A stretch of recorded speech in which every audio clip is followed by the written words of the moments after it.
मैं हूं आपकी दोस्त वर्षा। आशा करती हूं आप सभी बहुत अच्छे होंगे।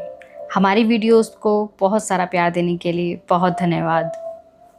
यदि आप पौराणिक कथाओं के अतिरिक्त खूबसूरत प्रेम कहानी सुनने में भी रुचि रखते हैं तो आप कॉलिन हूवर का उपन्यास इट एंड्स विद अस का पाठ भी सुन सकते हैं, जो कि नीचे की वीडियोस में आपको मिल जाएगा।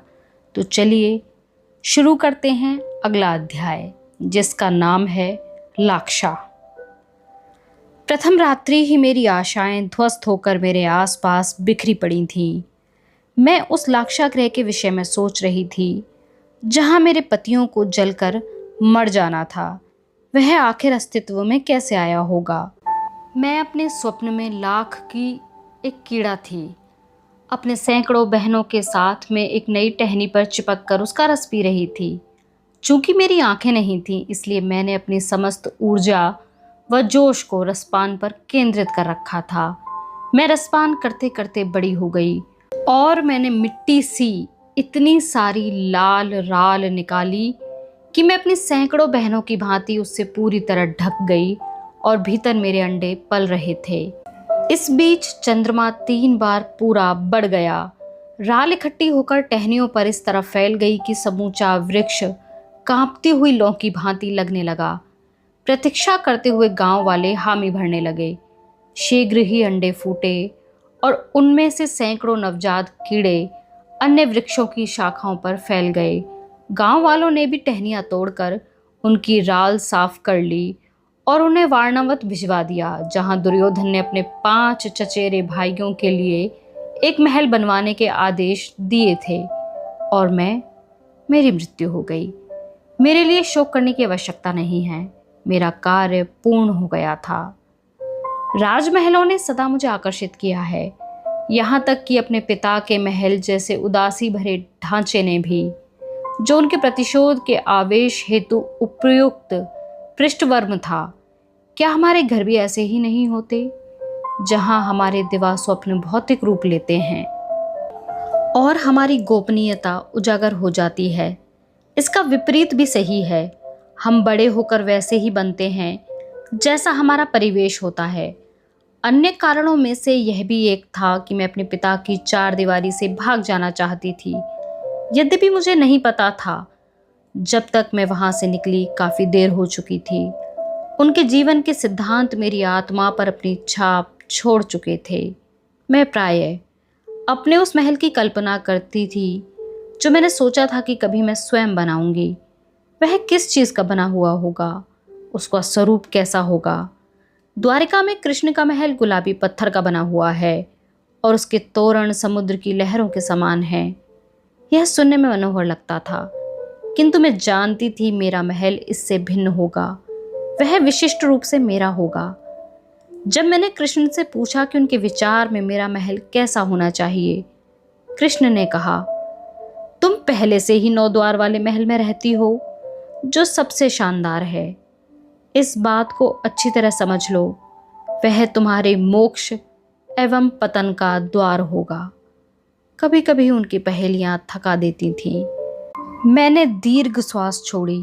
जो उत्तर कृष्ण नहीं देते थे, उनके उजागर होने के लिए मुझे प्रतीक्षा करनी पड़ती थी। परंतु इतना तो निश्चित था, मेरा महल दूसरों से बिल्कुल भिन्न होगा। मैं रात्रि में एक कुटिया में लेटे हुए लाख के बने उस महल के विषय में स्वप्न देखने लगी, जो पंखों की भांति चमकदार होगा। उसकी दहलीज पर देवी देवता बने हुए थे, जिससे उसमें रहने वालों को सुरक्षा का एहसास दिलाया जा सके। पांडवों को उसके दाह के सत्य का पता कब लगा?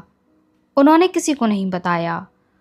उनके अपने चचेरे भाई और बचपन के सखा द्वारा किया गया इतना कटु विश्वासघात निश्चित ही अत्यंत दुखदायी रहा होगा, किंतु उन्होंने उसे अपने भीतर छिपा लिया। वे हंसते गाते और वारणावत सरोवर पर नौका विहार के लिए जाते रहे। उन्होंने अपने प्रभारी विश्वासघाती पुरोचन को भोजन के लिए आमंत्रित किया और फिर भी उसके भोजन में विष नहीं मिलाया।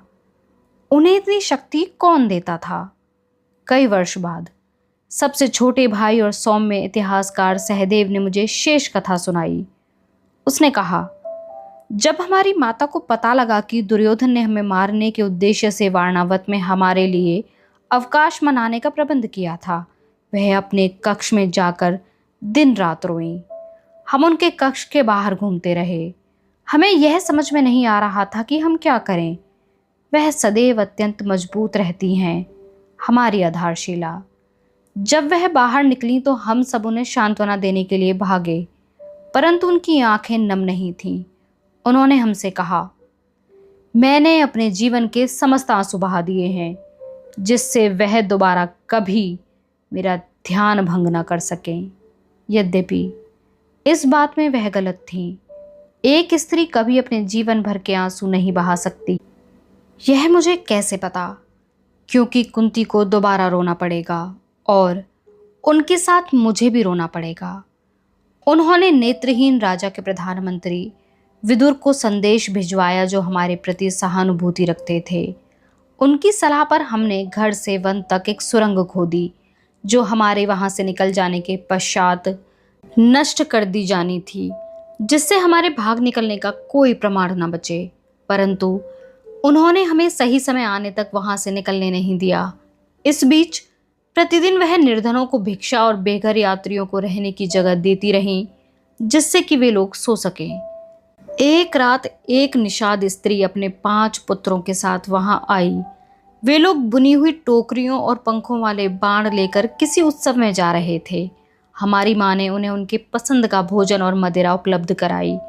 माँ ने उन्हें रात्रि में सोने के लिए मुख्य कक्ष दे दिया, जबकि वैसे उन्होंने अस्तबल में सोना पसंद किया होता।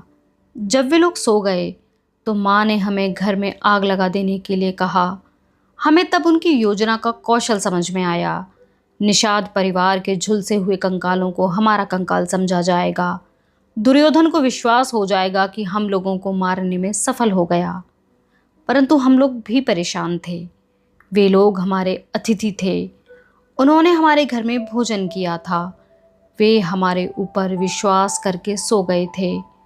उन्हें मारना बहुत बड़ा पाप था। हमारी माँ ने हमारी आंखों में देखा। मैंने मदिरा में नशीला पदार्थ मिला दिया था। उन्हें कोई पीड़ा नहीं हुई होगी। जहाँ तक उन्हें मारने के पाप का प्रश्न है, मैं वचन देती हूँ कि वह कभी तुम्हें नहीं छुएगा। वह समस्त पाप मैं अपने ऊपर लेती हूँ। अपने बच्चों की सुरक्षा के लिए मुझे स्वर्ग का त्याग करना स्वीकार है। यह कहते कहते सहदेव की आंखें भर आईं। वह भूल गया कि कुंती उसकी अपनी माँ नहीं है। उसके चेहरे के भाव ऐसे थे कि उससे अधिक कोमल वस्तु उसने मुझे आज तक नहीं दी थी। परंतु मुझे एक बार भी कुंती से ईर्ष्या नहीं हुई। क्या मैं अपने बच्चों के लिए इतनी निंदा सहन करके ऐसा त्याग कर सकती थी? सहदेव, काश तुमने मुझे यह बात पहले बताई होती। ऐसा होता तो इस समय तक मैं और कुंती पांडव प्रतिष्ठा की हमारी कामना से अनिच्छापूर्वक परस्पर बंधे हुए परस्पर अविश्वास की अवस्थिति पर रुक गए होते। यदि मुझे यह कथा पहले पता होती तो मैं उनकी मित्र बनने के लिए और अधिक प्रयास करती। मैंने अपने स्वप्न में देखा कि भीम महल को आग लगाता है। द्वार, खिड़कियां, दहलीजें, अंत में वह जलती हुई मशाल को कुटिया की छत पर फेंक देता है, जहां पुरोचन सोता था। शेष लोग पहले से ही सुरंग में तैयार हैं।